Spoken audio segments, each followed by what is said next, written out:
Hi, my name is Anicia Claiborne. I am an MSOT student and I attend Kaiser University, and this is my public service announcement for incoming MSOT students. Now, when I began this program, I had already been a coder for 8 years. A lot of my learned experiences did not transfer over into this OTR program, but some did. And I say that just because the way that you think has to shift.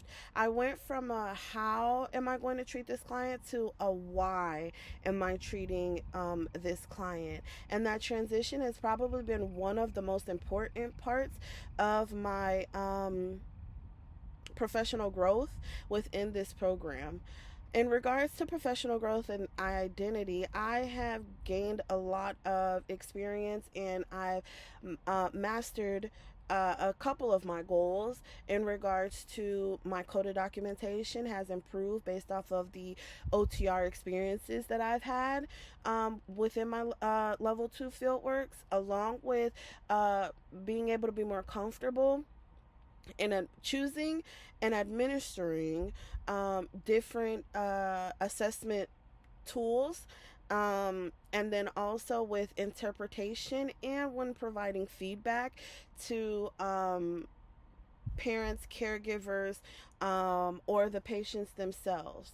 In regards to leadership development, during this journey of my level 2 fieldworks, I've learned that I am more receptive to transformational and servant style leadership, as those two seem to embody challenging an individual and allowing them to independently think, along with being able to listen, teach, and allow me to make mistakes without me having to feel inadequate or second guessing myself as to if I would even pass this program or not. I have been very blessed to have supervisors, coders, and OTRs who listen to my the way, letting them know like how I best learn, and I have been able to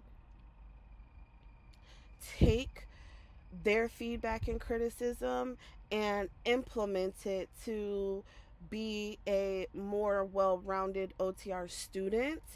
I also recognize an interesting transition ahead of me. I have years of experience as a coda, but I will soon, be an entry level OTR, and I want to respect both parts of that identity. My experience is valuable, but there will also be responsibilities in my new role that require mentorship and continued learning. So I have to ensure that I maintain leadership development, and I plan to participate in professional organizations to keep those standards. And those two organizations include the AOTA and the FOTA.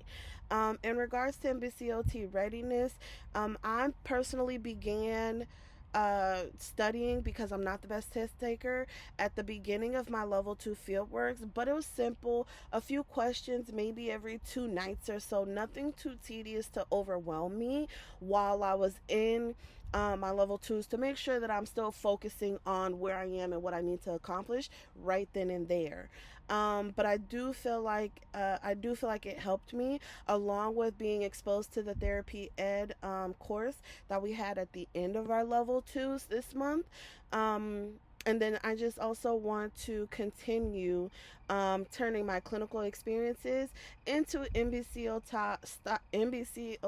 style cases, because I feel like taking the learned paper book material and placing it into like my coda situations while I'm working, to make things click a little bit better, having like that real case scenario happening right in front of my face to better judge how would I redirect this, or how would I put this into a goal, just things like that.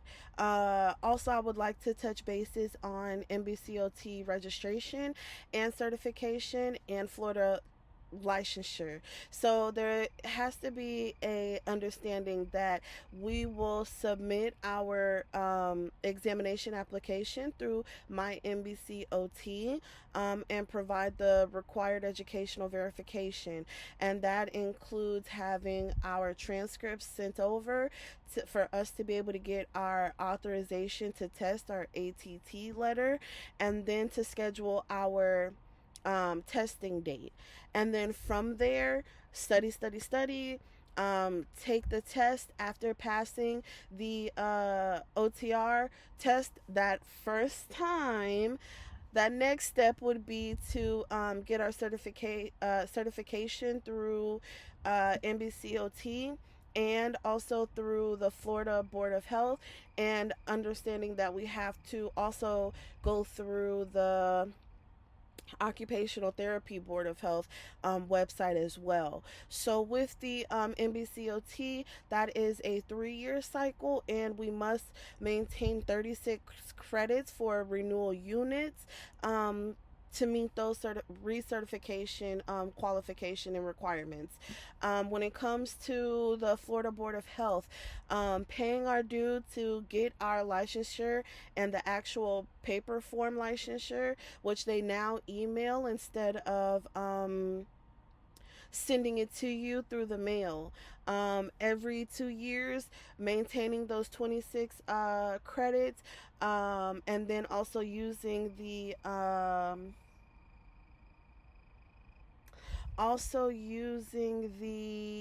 what is it, it is the CE broker for our licensure, is very important to keep updated with that. I would also reach out about linking your MBCOT and your CE broker accounts together. That also helps because some of those credits transfer over. And then last but not least, just understanding that as I'm approaching graduation, I am proud to say that I have accomplished some of my goals. I will continue to look back at goals to see what I've actually tackled and what I haven't tackled yet, revise as need be, and then also just having that understanding that learning is inevitable, learning is continuous. We never stop learning, we never stop growing, we never stop developing pretty much our best selves. No one's perfect. We just take what we take and incorporate it to the best of our knowledge and keep going. And I would like to say thank you. Have a great day.